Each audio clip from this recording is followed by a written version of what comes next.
नाशिक येथील नामांकित बहुराष्ट्रीय कंपनीमध्ये महिलांचा विनयभंग, लैंगिक व मानसिक अत्याचार तसेच धार्मिक भावना दुखवल्या प्रकरणी 9 गुन्हे दाखल। नाशिक शहरातील एका नामांकित बहुराष्ट्रीय कंपनीत कार्यरत असलेल्या महिलांवर कंपनीतील काही पुरुष कर्मचाऱ्यांकडून विनयभंग, मानसिक छळ, लैंगिक अत्याचार तसेच धार्मिक भावना दुखवल्याचे गंभीर प्रकार उघडकीस आला आहे। सदर प्रकरणी आतापर्यंत एकूण 9 गुन्हे दाखल करण्यात आले असून 6 आरोपींना अटक करण्यात आली आहे।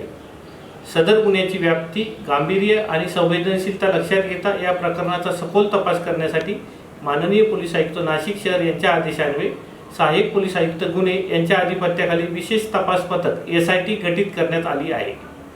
यापुढे अशा प्रकारच्या घटना घडू नयेत यासाठी सर्व खाजगी आस्थापनांनी आपल्या कार्यस्थळी महिलांच्या सुरक्षिततेसंदर्भात आवश्यक ती खबरदारी आणि प्रतिबंधात्मक उपाययोजना कराव्यात। कोणत्याही महिलेला विनयभंग किंवा अत्याचारासंबंधी तक्रार असल्यास त्यांनी CP WhatsApp क्रमांक 9923323311 यावर संदेश पाठवू शकतात किंवा नियंत्रण कक्ष क्रमांक 112 वर संपर्क साधू शकतात।